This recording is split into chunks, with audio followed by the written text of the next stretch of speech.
What's going on, guys? Your boy Amazing. We're back with another video, and in today's video guys, me going over the should you summon here for tier, guys. So for you guys that are wondering, tier is going to be coming out on Monday, Tuesday night, or a Monday night, Tuesday morning on Global. And in today's video guys, me doing the should you summon for tier, going over his banner, going over his kit information, and then explaining pretty much my thoughts and my reasonings for why I feel you should either summon for tier or you should completely skip tier.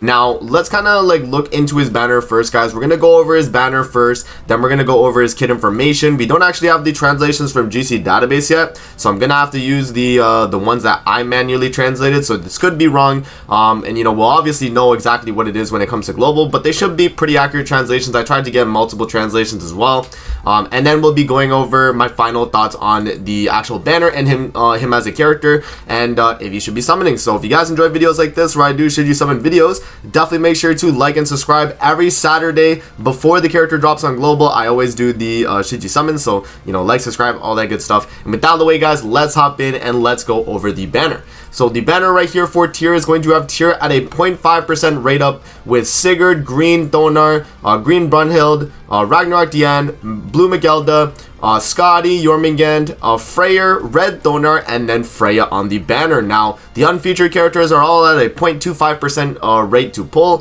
whereas tier himself is 0.5, totaling up to a 3% SSR pull rate, which, you know, overall is not necessarily the greatest, but the rates to actually pull the unfeatured, each of them being the same, means that you have a pretty decent chance to pick up, you know, either of the characters, man. So that's not, you know, the worst thing in the world. I think the banner actually, for what it is pretty good. The only like really bad units on the banner I'd say would be like Green Thonar, because she was already completely free, and then I'd say maybe Sigurd at this point, maybe, or even like Blue Magelda, Green Jormungand if you already own them on your account, right? And Thonar as well. So, you know, the banner itself, I'd say overall is good, because a lot of the Ragnarok characters do have a lot of value, right? So I think overall the banner is going to be good. Now, the banner format is going to be a 300-600, so at a 300 pity, you have a, you know, a 16% chance to actually get tier, and then the rest of the banner is going to be at a 8.33% chance on that guaranteed SSR, and then at the 600, guys, you are going to be guaranteed one copy of tier. So now that we've actually went over that, guys, let's actually go over tier's kit, and then we'll be talking about my final thoughts after that.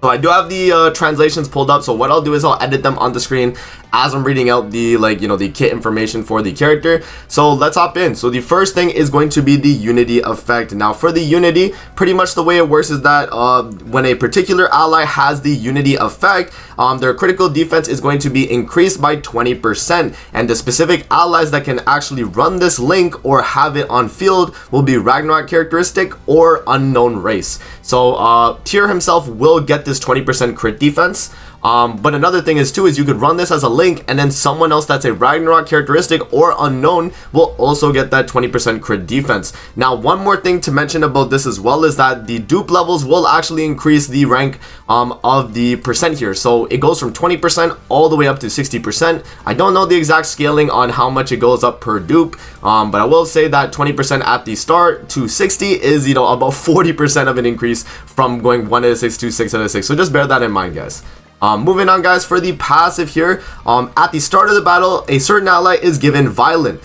During one turn, provoke the enemy, and for one particular ally in the battle, the damage of the ally is increased by 5%, and then your crit damage is increased by 45%. Also, on all enemies at the start of the ally's turn, between turns, it gives a 40% reduction effect on crit resistance. So it's going to apply that on the enemy. And then the specific ally is going to be Ragnarok characteristic or unknown race, and Violent is going to be per reduced HP percent. When using a skill, attack power is increased by 1.5% up to 50%, and then 15% increase to single target attack damage. So that's going to be really good. Remember, this is only for Ragnarok and unknown type characters. So, you know, this is only going to be really a buff to the unknown and Ragnarok teams, but he's still a very big buff to those teams in what he's trying to do. So that's a really, really good passive. Now for his first skill here, he's going to have Pierce single target. This is going to be triple the Pierce rate, and he's going to go from 200, 300, 500 on the cards. And then on his second skill here, guys, he's going to have weak point here, which is going to be weak point AoE. So it starts at 90%, goes all the way up to 185. And remember, weak point is triple damage against debuffed enemies. And then for his ultimate here, guys, at 1 out of 6, it's going to be for 2 turns to all allies, increase attack-related stats by 5% and do 350% of sever damage AoE. And sever is obviously triple the crit chance, and this scales all the way up to, I think, 600% or 550%, and what's it called, 30% attack related to the entire team. So, you know, very big buff when he gets like the higher dupes and he becomes 6 out of 6. So yeah, guys, those are the translations that I did. Kind of rough translations, but hopefully it gives you guys an idea of what he's able to do. Now, these are going to be my thoughts on tier at the end of the video here. Let's kind of talk about if he's going to be worth summoning for and my kind of thoughts on him. Now, I've watched videos on PvP, I've watched videos on PvE, and for you guys summoning on the banner, you have to think about this before actually summoning, right? The value that I would see in a character, mainly on a free-to-play account, is through summoning a character that is really good in PvE. Obviously, building a PvP team is going to be very important, but if you already have a solid PvP team like Demon Team, or Goddess Team, Unknown Team, you're going to be set, right? Tier is obviously a really good addition to Unknown or Ragnarok teams, but bearing in mind, if you're doing that, that means you have to buy his costumes, that means you have to summon on the banner, at the very least 600 gems, right? So you have to be willing to be doing all of that. We just came at an anniversary as well, so it is a little rough for a lot of people when they're thinking about summoning on the banner, so that's another thing to think about too. But yeah, in terms of tier as a unit, right, I've seen the clips on Nidhogg, I've seen Marilli do his videos, you guys have probably seen them as well, and I want to mention something about the teams that Marilli's been using. So when Marilli did his first video, he wasn't able to clear floor 3 because the Ragnarok team struggled in terms of tanking. He was running Red Scotty, he was running Red Megilda, he was running Tyr, and he was running Freya, right? That team, the reason why that team mainly struggled is because they didn't really have a taunt character or a character to draw damage away, and Megilda was getting targeted and taking too much damage on floor 3, which became an issue, right? And I told Marilli as well, I was like, okay, you know, the main problem that the Ragnarok team lacks is they don't have a strong buff removal character. Scotty's good, but on the final floor, she's not really going to cut it in terms of, you know, being a character that can help provide, you know, damage reduction for the entire team or do more damage for the entire team, right?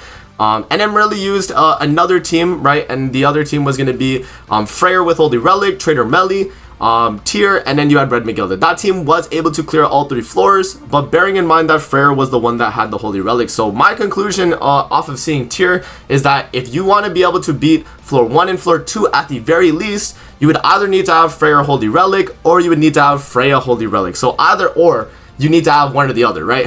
So that's pretty much what it comes down to, right? And obviously also having, you know, decent box EC, you know, giving characters UR gear, probably picking up outfits for the characters too, right? So it all comes down to that, right? So now on the PvE side of things, right, he seems really good, right? And the thing is for me is like, okay, I'm a person that's missing Freya, I'm missing Tyr, so for me, honestly, this should be a good banner to summon on, because if I pick up Freya, I'd have to grind for her relic, but once I get a relic, I could easily beat on Nidhogg, right? And then if I pull Tyr, I could try to go for the, you know, the floor 2 clears by running, you know, the Freyr, Trader Melly, Tyr, and Red Megilda comp, and I could probably clear for the floor 2, right, at the very least. So that's kind of my thoughts right now on what I could do, right? But it really comes down to the thing is like, am I really willing to pick up Tyr and then try to go for the floor 2 clears? Is he going to be a valuable of enough character for me? It's really hard to say, man. And for you guys as well, it really depends on your box and like who you're missing, right? If you're missing Freya, if you're missing Freyr, you're missing Tyr, not a bad banner to summon on. Honestly, these characters are really, really strong, right? I mean, Freyr was free during the anniversary, but if you're missing dupes, right, like that's going to be strong. And Tyr himself, like, because he is a really, really strong character, he does actually help in beating Nidhogg. Just depends on the team. And right now, the main thing I think the team lacks in Nidhogg is a buff removal character. And because it doesn't have a buff removal Ragnarok Unknown unit, you can't run the attack related cards at either, and then you struggle in terms of your damage at some points, right? So that can be another issue, right? So I think overall, and then Tyr obviously for everything else is really great, guys. It's just mainly the talk is about Nidhogg, right? Because that's the most important thing. So my thoughts right now on should you summon. If you do not have Tyr or Freya, this is a great banner to summon on, because you have, you know, either or option in terms of helping you clear Nidhogg. If you pull Tyr, you can do the floor 2. If you pull Freya, you can do all 3 floors or floor 2, right? Depending on if you can get a relic or not. Obviously, this is saying that you could do floor 1 already. You can farm out floor 1, get the, you know, the holy relic materials, and then have enough to eventually make either Freya relic or Freyr relic, right? Because you probably have Freyr as well, and then you could beat it with Tyr. So either or, guys, it really comes down to you and your preference. My opinion is, it's It's really hard to say because I want to summon on the banner. I really do on my free-to-play account, but I feel like it's just not worth it. It is a good banner though. It is a good banner, guys. And I will say, if you guys do plan on summoning on the banner, no flag to you, man. It's a good banner. And TYR himself is a great character, so I don't think it's going to be a bad decision to summon on the banner. But then again, we do have July Festival coming up, so that's going to be at the end of July for JP, beginning of August for Global. And, you know, that could be another game-changing character. So just something to think about, guys. Just something to think about. But for me, I probably will be doing summons. I still need to test him out on my global account before I make my final decision. So I'm still going to wait till my global account gets tier to actually test him out and really do some testing with, like, you know, no outfits tier and trying like demonic beast, all that. So I will be doing those tests just to see if tier is worth it for my JP account. But for right now, guys, I am not going to be summoning on the banner, but I might be summoning on the banner later this week after I've tested it out on global. But if you guys do plan on summoning, the main reason being is that tier could help you with Nidhogg probably floor 2, and then if you're missing Freya, you pick up Freya and you have enough for a holy relic from Nidhogg, you can make hers, and then from there you could probably clear 2 and 3 if you have the team come available, either Goddess team or, you know, the Ragnarok mixed team that you know, Marilli was showcasing as well. So that's pretty much it for the video, guys. I hope this was helpful and I hope you guys learned something. Let me know if you guys are gonna be summoning on tier, because you know, I know a lot of people do want to summon on him just for how good he is. He is a very great character, and I don't want to take that away from him. It's just a very bad timing because we just got out an anniversary, right? So it's really hard to say, but that's my take on the Should You Summon, man. Thank you guys for watching the video. I hope you guys enjoyed, and I'm gonna see you guys in the next video. Peace out. Have a good rest of your day. I'm gonna see you guys all later, man. Peace out, guys.